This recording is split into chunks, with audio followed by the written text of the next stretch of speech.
videos in 2 days. 2 videos in 2 days. That is mad, yeah. That is bloody crap. That is honestly really surprising and shocking, because this is probably the most consistent I've ever been.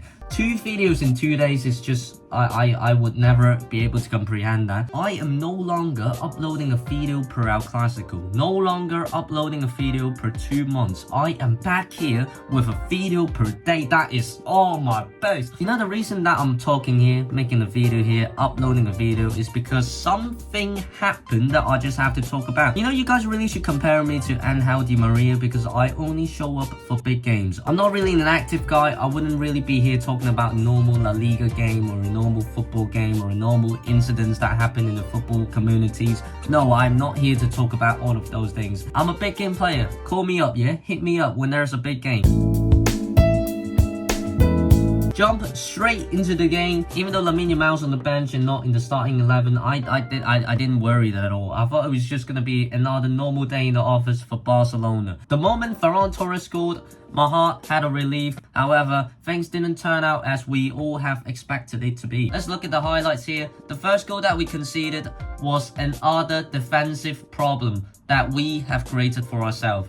The high line. It's the high line again. This is a tactic adopted from Hansi Flick. You know, it's crazy because no matter how well we played, no matter how well Barcelona are playing in the moment, the journalists, the people, the fans, the oppositions would always focus and talk about the high line. You know, I think we can all agree there are some flaws in these tactics adopted by Hansi Flick. The high line is a risky tactics. Right, this is the perfect example of the weakness of our offside traps. The camera pans slowly. No one's there, right? No one's there. Wait, just wait. Look at who's there.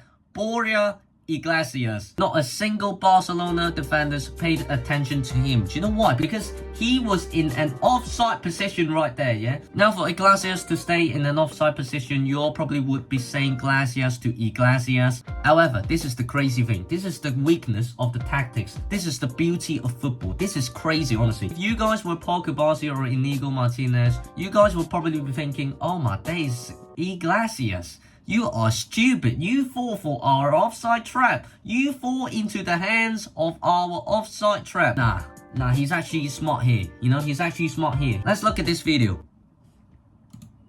This man realized in the first half that they were always pushing too much. So there is no need for you to come here.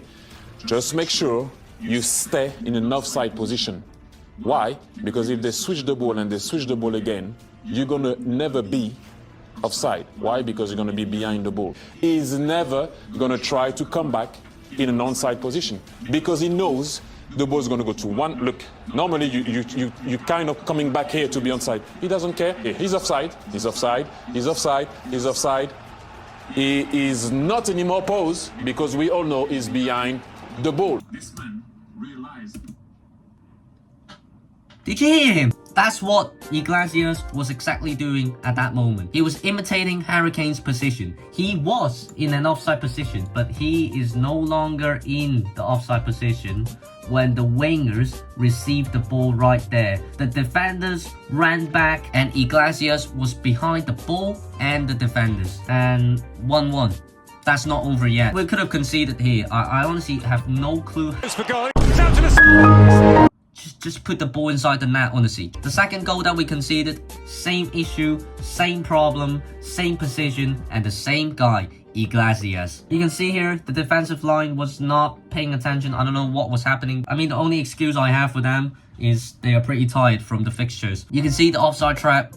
It didn't work. Well, it's not over. Paul Kubasi here trying to pull off the offside trap, but didn't manage to do it successfully. Glacias could have made a pass to this guy over here, and then it would have been a goal. And it's not over again. Dani Olmo lost the ball here. Didn't know how. Didn't know why. Don't ask me. Right, as you can see over here, it was supposed to be clearance, but you did not expect that. It was actually a long ball all the way from the box to no one other than Borja Iglesias himself. And then it's another goal. It's a good goal. We all have to admit that it's actually a good goal. Look, I think it caught everyone off guard because no one would expect Dani Olmo to lose the ball there all the way from the box to creating a counter-attack for the opposition. Just want to shout out to my mate Ocean. I was actually watching the game with him on Discord, and then he stated out one fantastic, well pointed out fact. The fact is that there would be no offside in his own half. So right here, I don't think they were actually trying to do the offside traps here. They got caught off guard, and then something like this happened. And at this point in the game, Real Madrid fans, you guys were probably saying gracias to Borja Iglesias. It's not over until I win. Quick substitution from Hansi Flick. Lamine Yamal gets back on the pitch. I actually posted an Instagram story telling Hansi Flick to put Lamine Yamal back on. It was me who influenced Hansi Flick to make this substitution. It was me behind all this substitution masterclass. Wonderful ball from Rafinha to Dani Olmo, and Dani Olmo, the clutch guy, scores again, delivers again, pull back one goal, make it 2-3. And obviously, the guy who was always familiar with Barcelona's game posted a story, comeback is on. Yes guys, that's me. Substitute the baby goat himself, Lamine Yamal whips the ball in, and then Rafinha, potential Ballon d'Or winner, strikes again, scores again. And it's not over yet. We have not completed the Remontada. To be honest, we would have lost here if it wasn't for this guy. Honestly, I feel kind of bad because you fumbled really, really hard, mate. I don't know how he managed to miss that. It was just honestly one of the most simple, open goal you could have scored. Just had the ball. It's not that hard. It's really not that hard. I'll show you how you can hit the ball with your head. Cut that out. What you need to do is hit the ball with your head, okay? Just hit it directly with here. Not here, not here, not here, not here, not here. Hit the ball with your head. Just like that. Just like that. Would have been a goal, you know? It would have been a goal. I'll show you that one more time.